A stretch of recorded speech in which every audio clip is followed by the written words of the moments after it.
아버지 하나님, 오늘도 우리가 생명의 말씀을 사모하여 이 자리에 나왔사오니 오늘도 우리에게 지혜와 계시형을 주시고 지식의 눈을 밝히셔서 하나님의 약속의 말씀 가운데 소망을 두게 하시고, 아버지 하나님, 진정으로 사도 바울처럼 달려갈 길을 다 달리고 끝까지 믿음을 지켜서 누구나 다 의의 면류관을 바라볼 수 있는 이런 자리에 앉게 하시고, 주님께서 정결하신 것처럼 자신을 정결케 함으로 주님 앞에 설 때 세마포의 점과 흠이나 주름도 없이 온전히 깨끗하여 얼굴과 얼굴을 마주볼 수 있는 저희들이 될 수 있도록 주님 도와주시옵소서. 오늘 말씀 가운데서 우리가 바로 깨닫는 시간 되게 하여 주옵소서.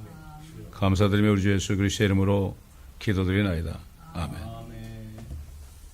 이사야서 58장은 금식에 대한 겁니다. 금식에 대한 것도 우리가 잘못 배웠어요.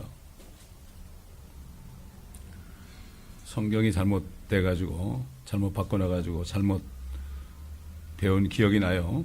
자, 지금 58장도 그렇고 57장도 그렇고 이 하나님의 자녀들이 하나님 앞에서 도덕적인 기준이에요. 이게 우리가 자녀로서 아버지 앞에 정말 항상 정직하게 흠없이 행해야 되거든요. 그렇기 때문에 그런 말씀이에요. 읽어가면서 말씀을 보도록 하겠습니다. 아끼지 말고 크게 외치며 나팔처럼 네 목소리를 높이라. 내 백성에게 그들의 허물을, 야곱의 집에 그들의 죄를 보이라. 그래도 그들이 날마다 나를 찾아와서 길을 알기를 기뻐하는도다. 마치 한 민족이 의를 행하여 그들의 하나님의 율례를 버리지 않은 것인 양, 그들이 내게 정의의 율례를 구하고 하나님께 가까이 하는 기쁨을 가지리라. 자, 여기까지 한 소절입니다. 3절 가면 이제 동그란 원이 나오죠. 이건 바뀌는 거예요. 이걸 우리가 바로 알아야 됩니다. 이 얘기는 뭔가 하면은 우리가 외치고 목소리를 높이고 허물, 죄들을 지적하는 거, 이거 아무나 하는 게 아닙니다. 하나님을 찾는 사람들, 잘 몰라도 그 마음속에 하나님을 찾고자 하는 그러한 마음이 있을 때, 그럴 때 하라는 겁니다. 그렇지 않고서는 필요가 없는 거예요. 옛날 바리새인이나 사두개인이나 서기관들이 주님 앞에 와가지고 힐문할 때 주님은 그들에게 얘기를 하지 않았습니다. 그냥 뱀의 자식들이다. 이 정도 얘기했죠. 그래서 그들은 참 하나님 앞에서 하나님을 찾아와가지고 길을 알기를 원하는 사람들이 아니었습니다. 그들은 길이요 진리요 생명이신 주님을 버리고 저 로마, 똑같죠. 지금도 모든 길이 로마로 통한다고 그러잖아요. 그 맞는 얘기예요. 요즘에는 그래요. 로마를 통하지 않고서는 출세를 못합니다. 정치인이나 종교인이나 많은 소위 개성교라고 그러는, 개신교라고 그러는데 목회자들도 거기 가서 안수받는 거, 그걸 영광으로 한단 말이죠. 모든 길이 로마로 통합니다. 거기 잘못 보이게 되면 끝나는 겁니다. 그렇기 때문에 그들에게는 얘기를 할 필요가 없습니다. 뱀처럼 지혜롭고 비둘기처럼 순결하라고 그랬죠. 아무한테나 얘기하는 게 아닙니다. 그들은 갈 길을 갑니다. 소경이 소경을 인도하니까 결국 둘 다 구덩이에 빠지는데 그냥 그대로 내버려 두라. 작정한 거기 때문에 아주 작심하고 사단의 영을 따라가는 사람들은 돌이킬 수가 없어요. 지금 이 세대는 바로 그런 세대가 됐어요. 그렇기 때문에 이제는 우리는 정말 우리 자신이 온 영광과 몸이 주님 오실 때 책망을 받을 것이 없이 보존되기 위해서 주님 앞에 항상 무릎을 꿇어야 돼요. 주님이 그렇게 하신다고 그랬어요. 이렇게 말씀하신 분은 믿을만 하신 분이니까 그분께서 이루시리라. 우리의 온 영과 혼과 몸을 정말 흠없고 점없는 주님이 나타나실 때 책망받을 것 없는 상태로 되는 것은 주님이 하시겠다고 그랬어요. 그 때문에 의인은 고난이 많다고 그랬죠. 왜? 고난을 통하지 않고서는 자기의 잘못을 알 수가 없어요. 그렇기 때문에 우리는 누가 뭐라 하는지 상관이 없고 다른 사람 볼 것도 없고요. 다른 이 세대를 볼 것도 없고 배교한 세대 볼 것도 없고 우리 자신이 그럴수록 주님 만나는 준비해야지 다른 데 신경 쓸 필요가 없습니다. 이걸 바로 알아야 됩니다. 우리가. 그거 밥만 먹으면 남을 비판하고 그러는 사람을 보면 참 한심한 사람들이야. 성경에 보면은 형제를 공박하지 말라고 그랬어요. 그건 하나님 소관이라고요.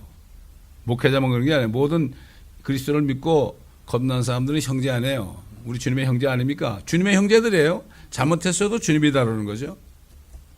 남 볼 거 없어요. 남이 어떻게 되든 상관이 없어요. 베드로는 주님께서 베드로에게 앞으로 너도 이제 나처럼 순교당할 것이다 이런 메시지를 주니까 그 품에 누워있던 요한을 가르치면서 저 사람은 어떻게 됩니까? 저 사람은 무슨 상관이에요 그게? 아니 내가 이 사람을 내가 올 때까지 남겨둔다 할지라도 너하고 무슨 상관이냐? 너는 내 길을 가라.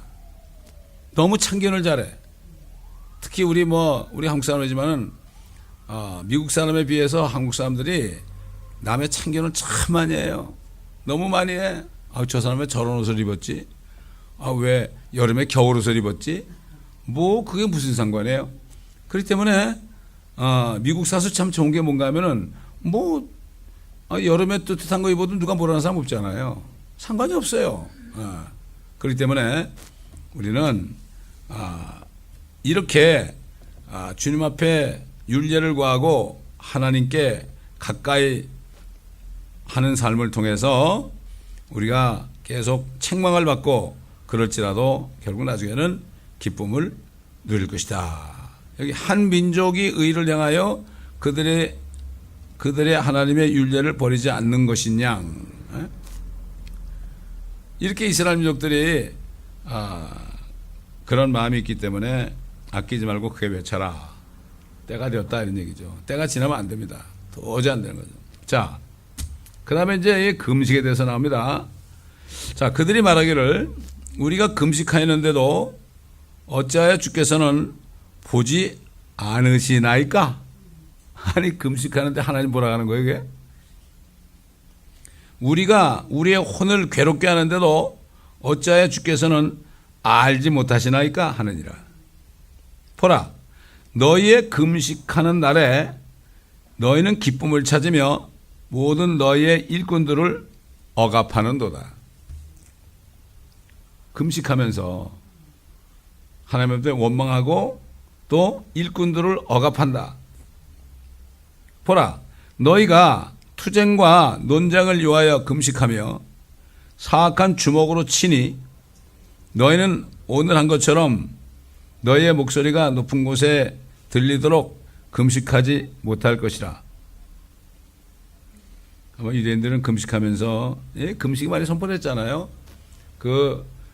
선지자 요엘이라든가 이런 사람들 심판의 메시지를 전하면서 너희는 이제 정말 금식하라고 말이죠. 요엘서 한번 2장 보세요. 요엘서 2장.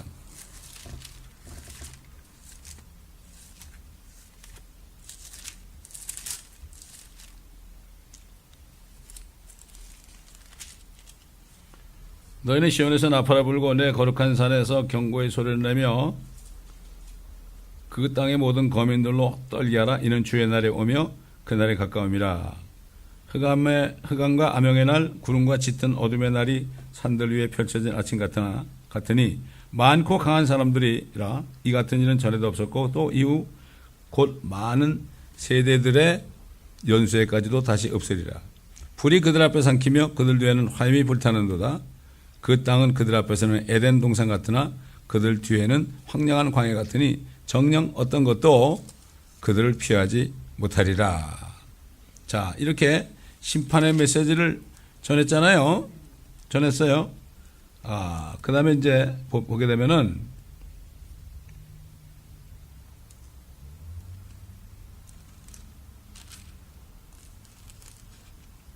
그 1장에 보게 되면요. 그 전에 심판 메시하기 전에 1장 14절 보면은 너희는 금식을 거룩해 하고 엄숙한 집회를 소집하여 하며 장로들과 그 땅의 모든 거민들을 주 너희 하나님의 전으로 모아 주께 부르짖으라.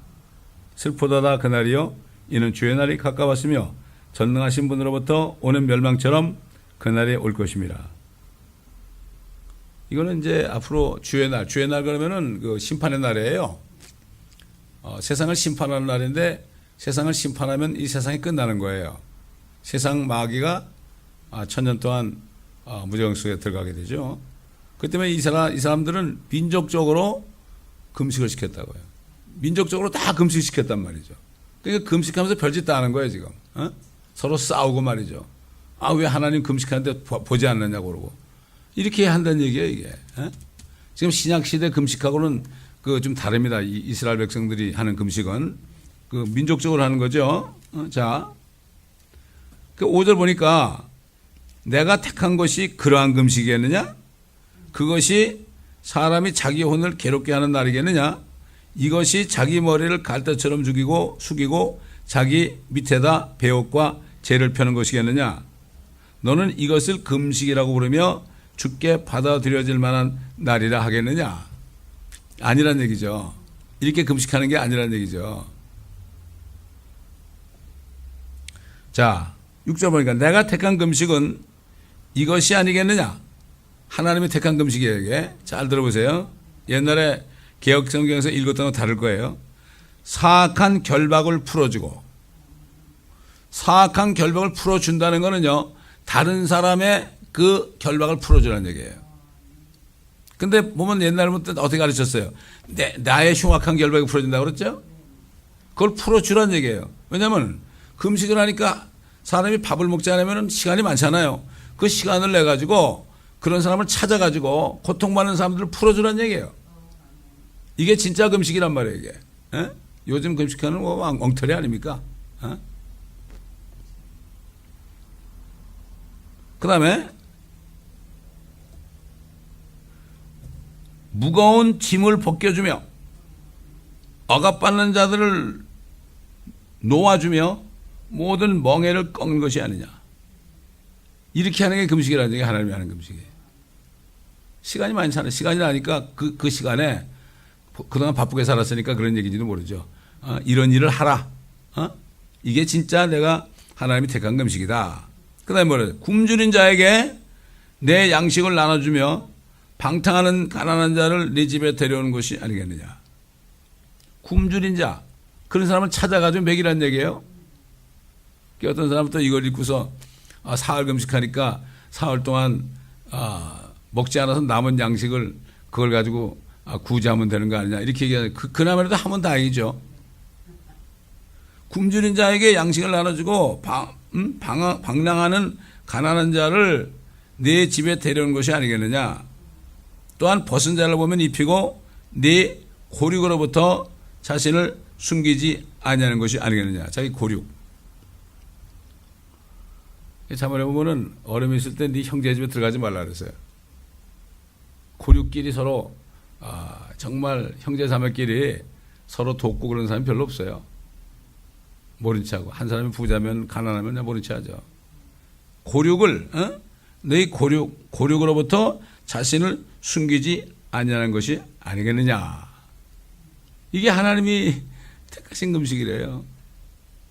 물론 유대인들에게 한 얘기입니다. 그런데 이제 신약시대 와가지고 또 주님이 하신 말씀과 사도들이 할 말씀이 있죠. 자, 그러면 네 빛이 아침같이 쏟아질 것이요 네 건강이 속히 솟구칠 것이며 네 의가 네 앞서갈 것이요 주의 영광이 네 후위가 되리라. 여러분 그 옛날 고넬료라는 사람이에요. 로마 백부장이었죠. 로마 백부장이었는데 시간을 정해놓고 그 사람이 금식하며 기도했어요. 그러면서 뭘 했느냐? 가난한 자들을 구제했습니다.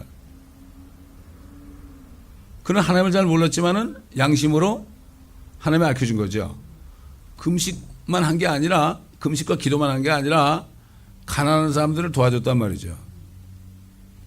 여기 보니까 뭐라 하죠? 그렇게 되면은 의가 앞서갈 것이고 주의 영광이 네 후위가 되리라. 주의 영광이 따라온단 말이죠. 어떻게 됐어요? 그래가지고 결국은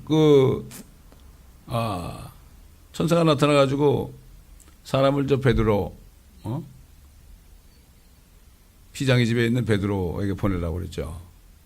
그 베드로가 이제 결국 와가지고 결국 거기서 구원받았잖아요. 그 가족도 다 구원받았잖아요. 이게 하나님의 후위가 되는 거죠. 그렇기 때문에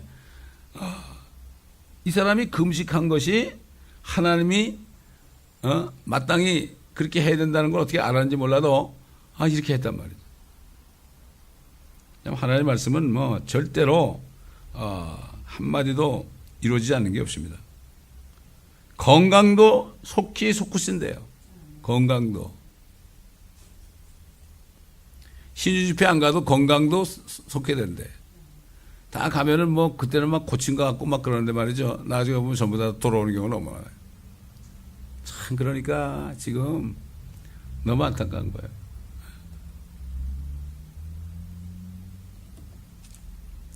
자, 9절 보세요. 그때 네가 부르면 주가 응답할 것이요. 네가 부르짖으면 주가 내가 여기 있노라 말하리라. 만일 네가 네 가운데서 멍에와 손가락질과 헛된 말을 치워버리고 만일 네 혼을 굶주린 자에게 주어 괴로워하는 혼을 만족해 하면 네 빛이 어두운 컴컴한 곳에서 솟아나서 네 어두움이 정오와 같이 되리라. 혼을 굶주린 자에게 주래요. 혼을 누구한테 줘야 돼요? 다윗은 기도할 때 내 혼을 주께 들어 올린다 그랬습니다.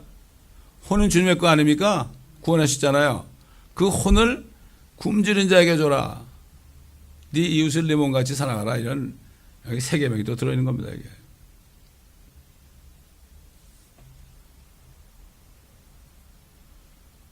옛날 바리새인들은 집에 부모한테는 아무것도 안 하고 말이죠. 성전에다 갖다 바치고 고로방 그러면은 되는 줄 알았어요. 세상 말로 면피하는 줄 알았어. 요즘도 그런 사람 많잖아요. 직분이 있으니까 헌금도 많이 하고 건축공부도 많이 하고 그러는데 부모들은 돌보지도 않아. 가족은 돌보지도 않아. 이건 바리새인들이에요. 이거는 자기 친족을 돌보지 않으면 이거는 불신자보다 더하다 그랬죠.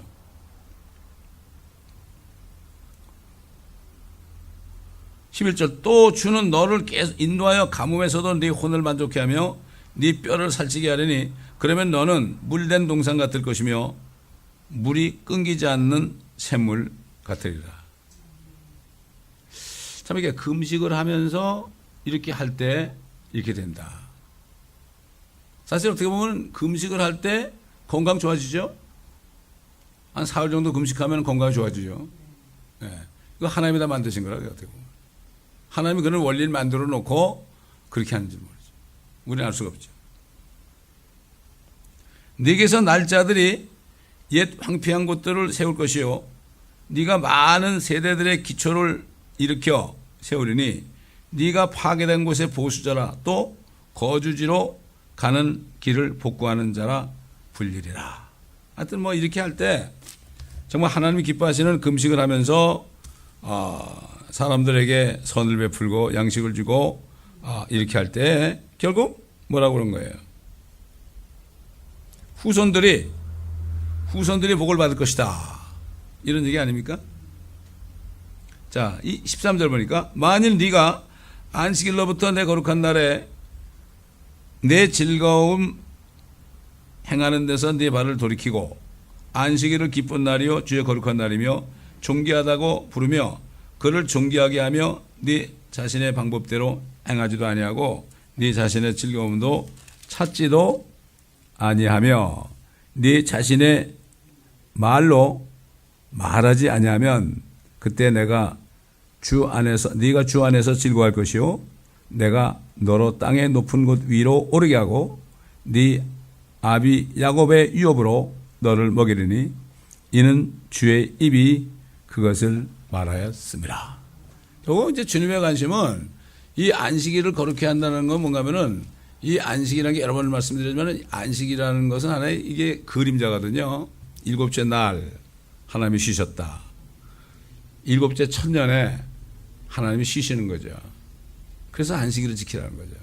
그 유대인들에게 그 안식일을 하나의 그 사인으로 줬잖아요. 그 뭔가 하면 유대인들은 그 소망밖에 없어요. 지금 그 시오니즘이라는 거, 주대즘이라는 게 결국은 자기네 메시아가 이 땅에 와서 왕국을 세우고 모든 민족들을 다 심판하고 자기들을 이방 나라들의 머리로 삼는 이러한 것을 믿고 있는 거예요. 그러니까 세상 나라들, 정사 권세자들, 마귀에 통치하는 사람들이 미워하는 거죠. 그렇기 때문에 그 유대인들을 말살하는 거죠, 지금. 옛날 히틀러도 그렇고, 지금 이란도 그러고요. 그렇게 하는 거예요. 그들이 아는 거예요. 이 땅은 이스라엘에게 준 약속이 있다는 걸 아는 거죠. 지금 저 팔레스타인 땅에서 나가라고 그러지만은 알아요, 이 사람들도. 알지만 당장 먹고 살아야 되니까 그러는 거예요, 사실은. 그렇기 때문에 사탄이 제일 잘 알죠? 사탄이 이스라엘 백성들이 앞으로 예수 그리스도께서 오시면 자기는 없어져 버리고 왕국에서 정말 엄청난 복을 누릴 걸 안다고요. 그러니까 인류 역사 6,000년 중에 아브라함을 부른 이후부터 4,000년 동안 아브라함이 예수님 오시기 전에 2,000년 전에 있었으니까 4,000년 동안의 인류의 역사는 이스라엘 민족을 말살하려는 역사예요. 이걸 우리가 바로 알아야 됩니다. 요즘은 반유대주의가 나온 게 바로 그런 겁니다. 바로 그런 거예요.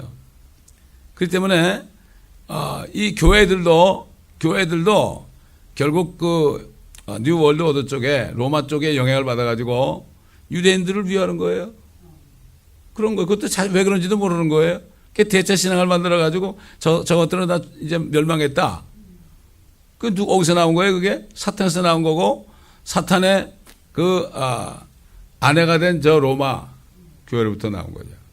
그러니까 히틀러가 전쟁 나갈 때마다 축복받고 나갔잖아요. 항상. 그리고 그들이 가기 전에 예수회를 파송해가지고 정치, 경제, 문화를 다 섭렵한 다음에 그냥 피 한 방울 안 흘리고 히틀러의 군대들이 그 나라로 진군에 들어갈 때 수녀들이 뒤에서 따라갔단 말이죠. 그 사진이 나오잖아요, 사진이. 옛날 연막이라는 책에 사진이 나오는데 그걸 누구 빌려줬더니 안 가져와. 그게 제 서재에서 없어져 버렸는데 그런 사진. 빌리갈 목사도 거기서 명예 박사학위 받았잖아요. 캐톨릭 신학교에서. 다 이게 비밀이 없습니다. 그리고 그분이 전도해가지고 예수 믿겠다 나온 사람들은 엄청난 사람들을 저 캐톨릭으로 보냈습니다. 그러니까 세상도 지금 한국 같은 경우 봐도 법치주의를 버리고 모든 것을 정치적으로 하잖아요. 지금 마찬가지예요. 이 교계도 하나님의 법은 없어졌어요. 하나님의 법은 없어졌고 사단이 통치하는 그 하나의 정치적인 방법으로 사람들을 정죄하고 이스라엘을 괴롭히고 그렇게 하는 거예요. 성경하고 완전히 반대로 하는 거예요. 성경의 법 아닙니까 이거? 성경 말씀에 정말 안식일을 통해서 일곱째 천년에 주님이 오셔가지고 영원한 왕국을 세우는 이게 법이거든요. 이게 법인데 이게 법치라고요. 근데 지금 교회들도 그걸 안 믿으려고 그러죠? 왜? 법이 안다고 그래요. 나도 천년왕국 알아. 알면 뭐해요? 그걸 믿질 않는데. 이 아는 것하고 깨달아서 믿는 거하고는 하늘과 땅 차이예요. 제가 주일날도 얘기했지만은 인생은 짧고 예수는 길다. 그거 모르는 사람 어디 있어요? 그렇잖아요? 사람이 죽어도 예수는 계속 나오잖아요. 지금 그림도 나오고 음악도 나오고. 그건 모르는 사람이 어디 있어요? 그러나 깨달은 사람 별로 없어요. 인생이 짧은 걸 깨달은 사람 별로 없어요. 인생이 짧은 걸 깨달으면 어떻게 돼요? 바뀌어져요. 제가 37살 됐을 때 깨달아지더라고 이게 깨달아지는 거예요. 이게 내가 살 날이 얼마 안 남았구나. 이게 깨달으니까 내가 어떻게 하면 좋을까? 그리고 주님을 만났잖아요. 지금 영접했잖아요. 인생이 40부터라는 생각을 주셨어요, 주님께서. 내가 지나간 세월은 너무나 원통하다 그러니까 아니야. 시작의 반이란 말도 있지 않느냐. 그런 감동을 주시더라고요. 그게 달라지는 거예요. 그러니까 이건 내가 뭐라고 살아야 되느냐 이제. 그러니까 이걸 안 바꿀 수가 없는 거예요. 인생을. 나와 복음을 위해서 집에 형제나 자매나 아내나 뭐 다 버리지 않고서는 따라갈 수 없으니까 그렇게 해가지고 지금 벌써 몇 년 됐습니까? 30년 됐잖아요. 그런 겁니다. 이게 깨달은 거하고 아는 거 달라. 아니 그리고 태어날 때 아무것도 가져온 것이 없고 또 죽을 때 가져갈 수 없다는 건 모르는 사람이 어디 있어요? 그렇잖아요? 근데 그건 알아요. 들어서 안다고. 근데 깨달은 사람 거의 없어요. 그걸 깨달으면 어떻게 돼요? 깨달으면 어떻게 돼요? 아무것도 가져간 것이 없으니까 내가 있는 것도 어떻게 돼? 이거를 뭐 어차피 못 가져갈 거니까 이것을 내가 주님을 위해 써야 되지 않겠느냐. 다 쌓아놓고 있죠. 좋은 집에 살고 좋은 차 타고 다니고. 이걸 깨달으니까 좋은 집이고 뭐고 다 팽개치게 되더라니까. 그래서 아는 것과 깨달은 게 이게 다른 겁니다. 이걸 알아야 됩니다. 자, 이렇게 주님께서는 이런 얘기했죠. 그 금식에 대해서 말씀하실 때 그 마귀 들리는 사람 고쳐주시고 이런 이유는 기도와 금식이 아니면 나가지 않는다. 그 다음에 또 부부지간에도 기도와 금식할 틈을 잠깐 내어서 잠깐 동안 떨어지셔야 된다. 그렇지 않으면 정욕 때문에 죄질 수 있다. 그런 얘기를 했죠. 사도 바울도. 자, 안디옥 교회도 선교를 시작할 때 되죠. 그들이 금식하며 주를 섬겨 기도할 때 성령께서 말씀하시기를 이 두 사람을 사울과 바나바를 따로 세워라. 주님의 일을 위하여.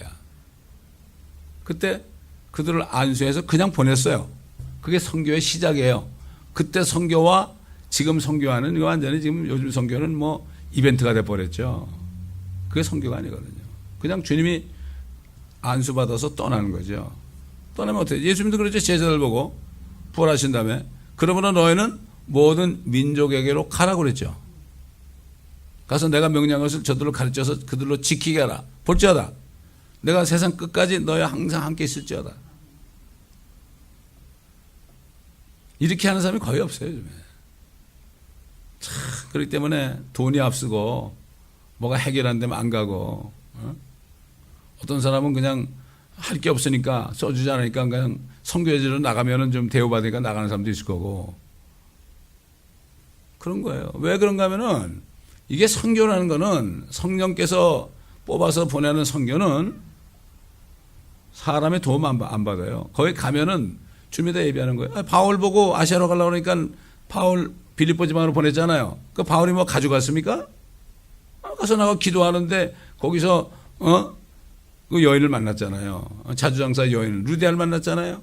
그 루디아를 통해서 먹을 거 입을 거 뭐 쳐서 다 마련해 줬잖아요. 거기서 필리포 교회가 생긴 거예요. 이렇게 주님의 성령의 인도함을 받는 그러한 사람이 거의 없습니다. 요즘에 거의 없습니다. 다 인간적인 방법으로 합니다. 그건 자기 일이죠. 주님의 일이 아닙니다. 주님께서는 말씀도 하지 않았는데 그렇게 하는 건 자기 일이에요. 헛된 거예요 다. 규칙대로 경계하지 않으면 상을 못 받아요.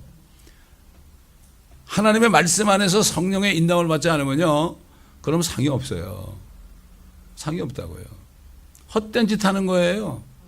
헛된 짓 하는 거예요. 지금 마지막 때 교계들 보게 되면은 정말 아유 저러다 어떡하려고 그러나 안타까운 거 있죠.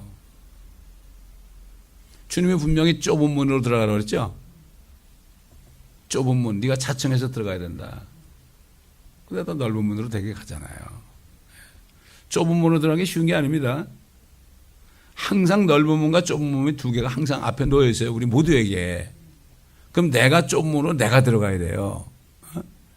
이게 주님의 명령이에요. 그 얘기 뭐죠? 네 자신을 부인하라고.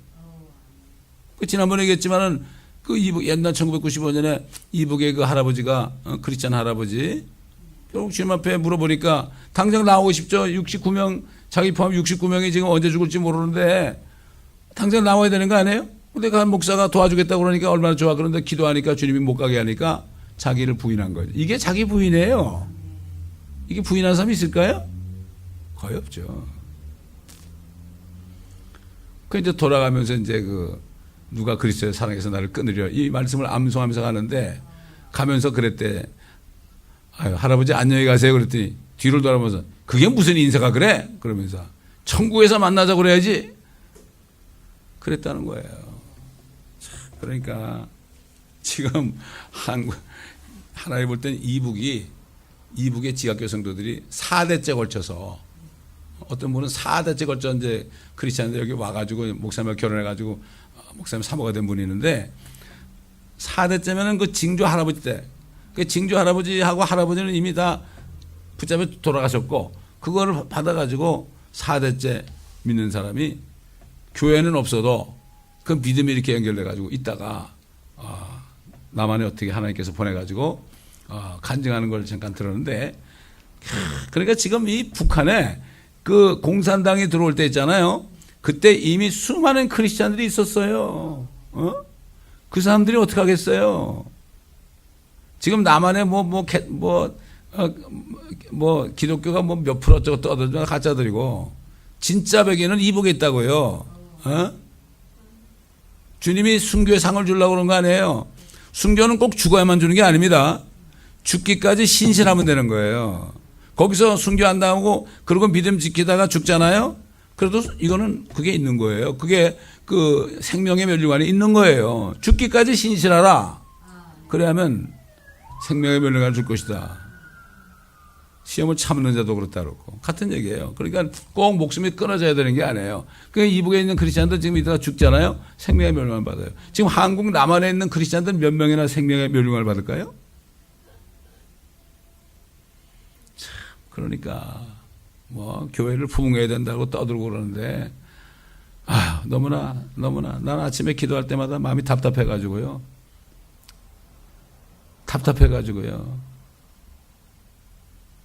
생각하던 주님 빨리 오셨으면 좋겠지만, 그건 내 생각이고 주님의 생각은 다르죠. 그러면 끝까지 우리는 신실해야 됩니다.